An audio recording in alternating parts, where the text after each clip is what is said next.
அனுபவத்தை பொருட்படுத்தாமல் அவர்களை மேடையேற்றி தன்னம்பிக்கையை வளர்க்க சர்வா நுண்கலைக்கழகம் முயற்சி செய்கிறது. பல இளம் கலைஞர்களுக்கு இது ஒரு வித்தியாசமான வாய்ப்பு. சிலருக்கு புதிய அனுபவம், சிலருக்கு அனுபவம் புதுமை. சர்வா நுண்கலைக்கழகம் முதல் முறையாக சர்வார்ப்பணம் நிகழ்ச்சிக்கு ஏற்பாடு செய்தது. அதில் அனுபவம் பெற்ற மாணவர்களோடு குறைந்த அனுபவம் பெற்ற மாணவர்களும் இந்திய பாரம்பரிய கலைகளை படைத்தனர். குறைஞ்சது 6 மாசம் பயின்ற மாணவர்கள் கூட இன்னைக்கு பங்கேற்கிறாங்க. முடியல நிறைய பூ வச்சிருக்காங்க, லைட்லாம் வந்து போகும், கேமராமேன் வருவாங்க. எவ்வளவு டிஸ்ட்ராக்ஷன்ஸ் இருந்தாலும் அதை இக்னோர் பண்ணிட்டு ஃபோக்கஸ் எங்க இருக்கணுமோ அது மட்டும் தான் ஒரு பர்ஃபார்மர் பண்ணுவாங்க. இந்த மாதிரி ஒருத்தவங்க வெளியில போகும்போது அந்த லைஃப்ல இருக்கிற சேலஞ்சஸ் எல்லாம் ஃபேஸ் பண்றதுக்கு இன்னும் ஹாப்பியா ரிலாக்ஸ்டா சந்தோஷமா ஃபேஸ் பண்றதுக்கு இது ஹெல்ப் பண்ணும்.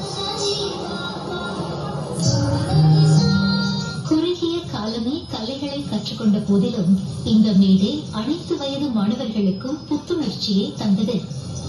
என் மக்களோட இதான் நான் முதல் தடவை ஒரு இவ்வளவு பெரிய ஒரு மேடையில நான் சேர்ந்து நடனம் ஆடினேன். எனக்கு நினைச்சா கொஞ்சம் ஃபர்ஸ்ட் பயமா இருந்தது, ஐயோ அந்த ஏஜ் குரூப்போட நம்ம எப்படி ஆடணும் அப்படின்னு சொல்லிட்டு. பட் ஆனா எனக்கு போக போக என்னால அது நல்லா ஆட முடிஞ்சது. ரொம்ப பெருமையா நான் நினைக்கிறேன். ஒரு ஆளா இருக்கும் போது கொஞ்சம் கஷ்டமா தான் இருந்துச்சு. பிகாஸ் பீப்புளுக்கு எக்ஸ்பெக்டேஷன் இருக்கும், பெண் போல அந்த சாஃப்ட்னஸ் வருமா இல்லையான்னு. பட் எனக்கு I feel very proud to represent this dance. சிலருக்கு சின்னஞ்சிறு வயதிலேயே ஒரு பெரிய மேடை கிடைத்தது. அவர்களை பொறுத்தவரை ஆராதிக்கத்தக்க ஆரம்ப அனுபவம். நான் 4 வருஷமா பரதநாட்டியம் கத்துக்கிறேன். இவ்வளவு பெரிய நிகழ்ச்சியில நான் டான்ஸ் ஆடுறதுக்கு ரொம்ப மகிழ்ச்சியாக இருக்கேன். நான் பழைய வருஷம்லாம் பெர்ஃபார்ம் பண்ணிருக்கேன். இன்னைக்குதான் இவ்வளவு பெரிய ஸ்டேஜ்ல நதேஷா கௌதம் பண்ணிட்டேன்.